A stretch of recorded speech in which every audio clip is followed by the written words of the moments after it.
الرحمن الرحيم. إن شاء الله خطبتنا اليوم ستدور حول التآخي والتناصر في الإسلام.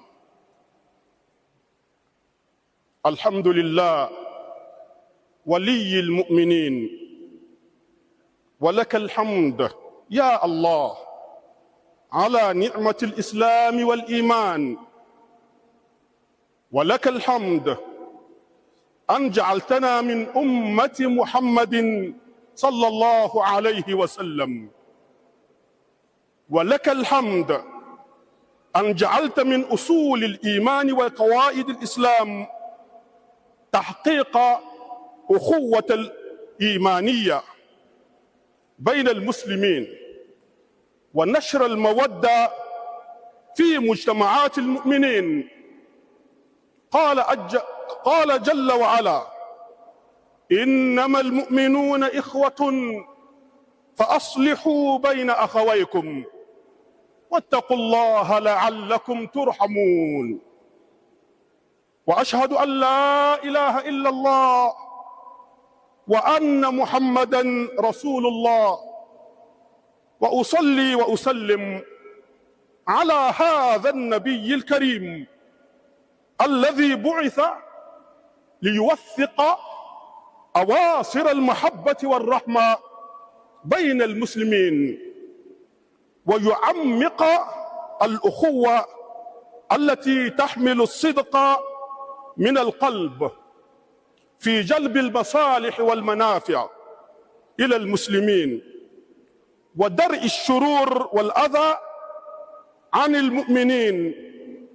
قال عز من قائل: والذين يؤذون المؤمنين والمؤمنات بغير ما اكتسبوا فقد احتملوا بهتانا وإثما مبينا. وقال صلى الله عليه وسلم: المسلم من سلم المسلمون من لسانه ويده. وعلى آله الطاهرين وصحبه الكرام البررة. أما بعد، فيا إخوة الإسلام، إن الله سبحانه وتعالى ارتضى لنا أخوة لتكون من العلاقة الرسمية بين عباده المؤمنين. فقال تعالى: إنما المؤمنون إخوة فأصلحوا بين أخويكم واتقوا الله لعلكم ترحمون. بل إن سبحانه وتعالى امتن على عباده بأن رزقهم نعمة الأخوة، فقال تعالى: واعتصموا بحبل الله جميعا ولا تفرقوا واذكروا نعمة الله عليكم إذ كنتم أعداء فألف بين قلوبكم فأصبحتم بنعمته إخوانا وكنتم على شفا حفرة من النار فأنقذكم منها كذلك يبين الله لكم آياته لعلكم تهتدون. والأصل في الأخوة أن يذهب الأخ من أخيه البؤس والحزن ويبعث في نفسه الطمأنينة بالود والقرب منه.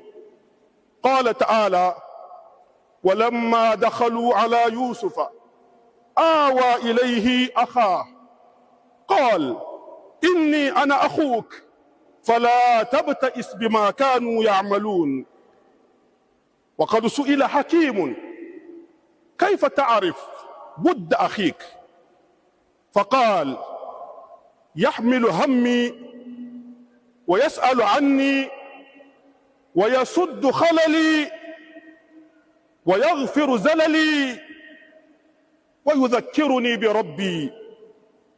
فقيل له: وكيف تكافئه؟ قال: أدعو له بظهر الغيب. وقال ابن تيمية رحمه الله: مثل الأخوة في الله كمثل اليد والعين، إذا دمعت اليد إذا دمعت العين مسحت اليد دمعها، وإذا تألمت اليد بكت العين لأجلها. فما أجمل الحياة، ما أجمل الحياة حين تضيق بك الدنيا فتجد فيها أخا عزيزا أو صديقا حميما يشاركك أحزانك ويواسيك في همومك. والأفضل من ذلك حين يقاسمك الشراكة في العمل الصالح. قال تعالى على لسان نبيه موسى عليه السلام: واجعل لي وزيرا من أهلي هارون أخي أشدد به أزري وأشركه في أمري كي نسبحك كثيرا ونذكرك كثيرا إنك كنت بنا بصيرا. أيها المسلمون، وللأخوة آداب وواجبات نراعيها ونتعامل بها، ولعل من أهم ملامح الأخوة ما يتجلى في استقبال نبي الله يوسف أخاه بعد فراق دام لسنوات طوال، وهو يردد: إني أنا أخوك فلا تبتئس بما كانوا يعملون. الذي يخفف عنك ألمك ويضع عنك حزنك ويسعى لإسعادك.